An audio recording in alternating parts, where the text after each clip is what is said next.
Eurotrip. High school senior Scott Thomas is a good student and all-around good guy who is about to graduate. And on his graduation day, he gets dumped by his longtime girlfriend, Fiona. Devastated, he turns to his friends, among them his German pen pal, Mike. But when Mike tries to make advances on him now that Scott is single, Scott sends an angry message. He then finds out that Mike is actually a girl named Mike, spelled M-I-E-K-E. So naturally, he decides to go to Berlin to be with her. His friends Cooper and twins Jenny and Jamie tag along for the ride to meet the girl of Scotty's dreams. Sounds like a fun buddy comedy, right? And it is, but it takes raunchy to a whole new level. Although the film does discuss the importance of one's future after high school and being free and spontaneous, it's not something you'd be comfortable watching with the folks. It has every possible kind of material that your parents might find inappropriate, from sexual references, sexual situations, nudity, bondage, drinking, and drug use. The jokes are pretty funny if that's your type of humor. This movie was made for much older teens and adults, and while you might find it hilarious, we suggest maybe watching this without the parents first. Yell, oh, oh, everybody!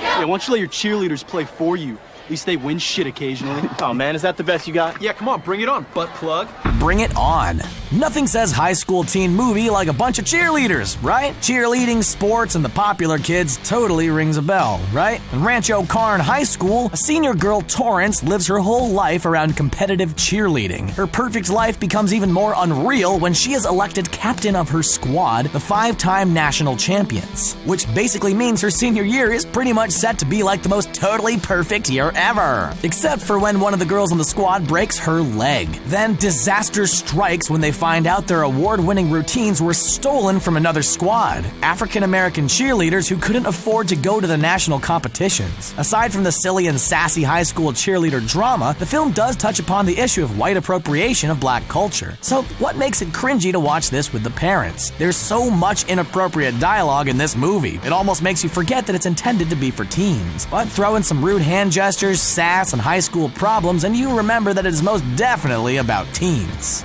He's such a little skis. Give me your phone. You're not gonna call him, right? Do you think I'm an idiot? No.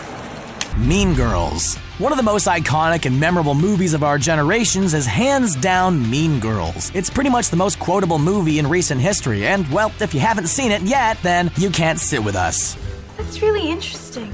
But if you have, then you go, Glenn Coco. This film was written by SNL alum and queen of improv and comedy, Tina Fey. At the height of Lindsay Lohan's career, this movie was a smash hit. It follows the main character, Katie, who moves back to the States after being homeschooled and living in Africa. She has a run-in with the popular girls in school, Regina George, Karen, and Gretchen, aka the Plastics. Katie's friends Damon and Janice create a plan to have Katie join them and sabotage them, but it backfires when Katie turns into a clone of Regina. In the end, the film teaches us a very valuable lesson about self-acceptance and accepting others. But there are a few cringy moments, like the whole gym teacher sleeping with students, or when Regina's mom offers the girls alcohol, or how about when Regina's mom walks in on her and her boyfriend and offers them condoms? What kind of mom does that? A responsible mom, that's who. The film not only left us with the lesson, but it also taught us to always ask the important questions like, is butter a carb? By second period, we apparently had private jokes.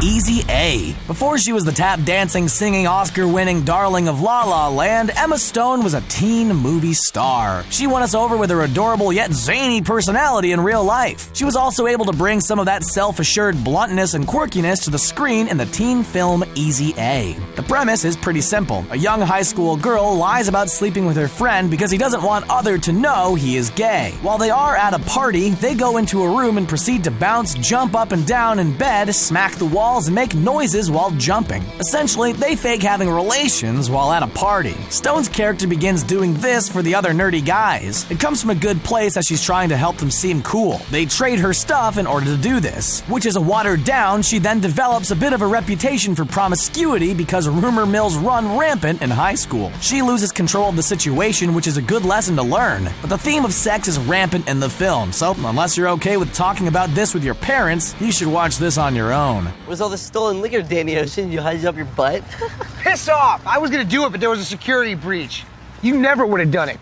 Superbad. So we're pretty sure you're all familiar with the character McLovin in this movie. But did you know that Seth Rogen and Evan Goldberg wrote the film when they were just teens? The main characters are exaggerated versions of their younger selves. On the surface, Superbad is the ultimate bromance. It follows three dorky high school boys on a simple journey to do some raunchy high school stuff, like bring alcohol to a party to try and impress some cute girls. But if you look past the genitalia jokes and typical hormonal teen boys, the film actually expresses the anxiety of growing up. The emotions of leaving home for the first time and growing apart from friends is what makes this film such a great coming-of-age movie. Reasons why it might be awkward to watch with the folks? Well, there's some sexual situations, looking at pornography, and quite a few F-bombs, underage drinking, and some drug use. But if they're fine with raunchy humor, then by all means. Just be prepared to explain typical high school days to your boring old parents. Parents are dumb. Thank you for being such a nice guy about it all. Oh, that's okay. At least you don't have a black eye from it. American Pie.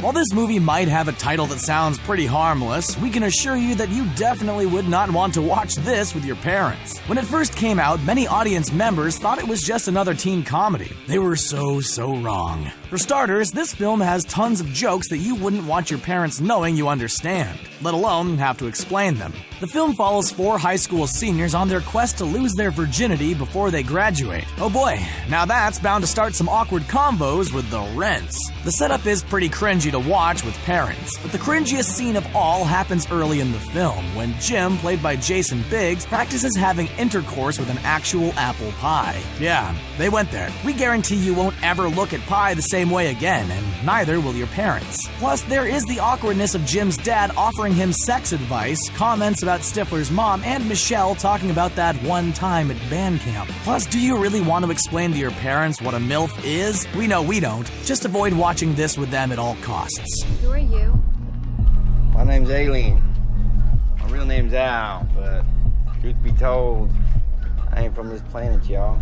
Spring Breakers. When you're in college, there is nothing you look forward to more than the breaks. Summer break, winter break, and of course, spring break. It's a time to take a break after all of the stressful midterms and finals. Most students look forward to catching up on some much-needed sleep, but it's also time for fun and, of course, some parties and vacation. Spring Breakers starts off with four party-hungry girls played by Vanessa Hudgens, Selena Gomez, Ashley Benson, and Rachel Corrin, who want to go party. So they hold up a fast food joint with some water guns, grab some cash, and go partay. But there are consequences. Always remember the consequences. Lesson number 1. Don't ever take something that doesn't belong to you, kids. They are arrested and sent to court. They're bailed out by a drug and arms dealer named Alien, a cartoonish gangster rapper played by James Franco, who introduces them to an even more intense criminal life. The film at times feels like something out of Girls Gone Wild, and at other times it's like a wonderful avant-garde visual landscape. The film portrays a spring break as a scary ritual that segues from crazy party to crazy crime story. There's just no need to worry your parents this much. Not all spring breakers are like this, Mom.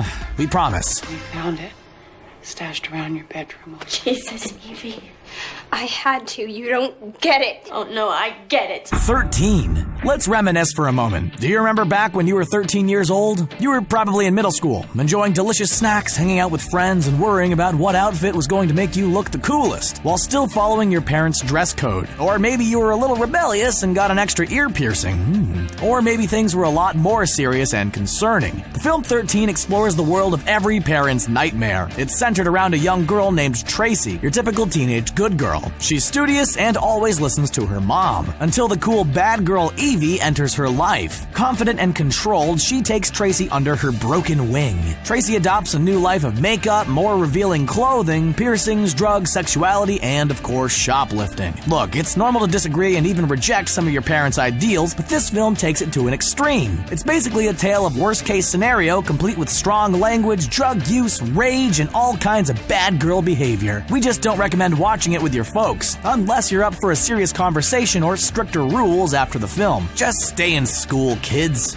You might be happier if you put it out there a little bit, you know? Wear some makeup, wear a skirt once in a while. Jesus. Get some attention?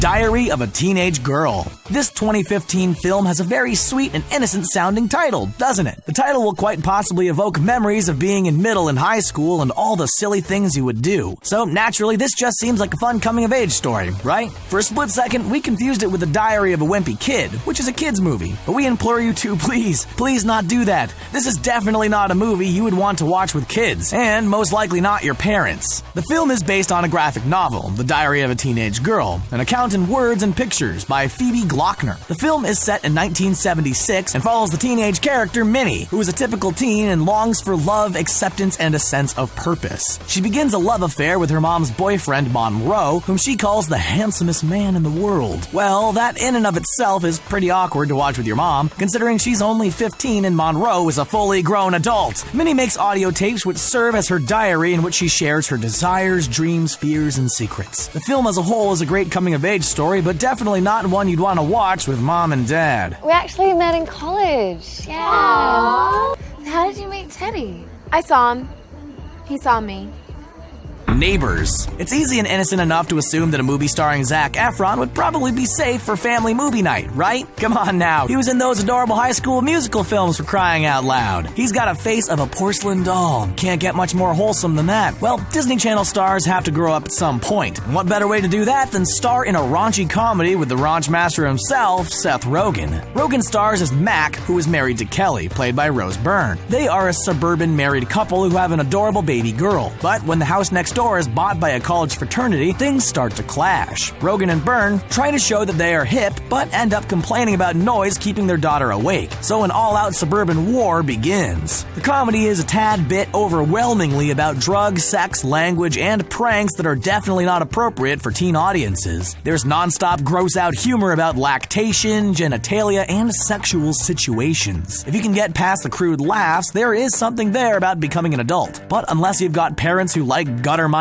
jokes, chances are they won't enjoy this film. It's the new phone!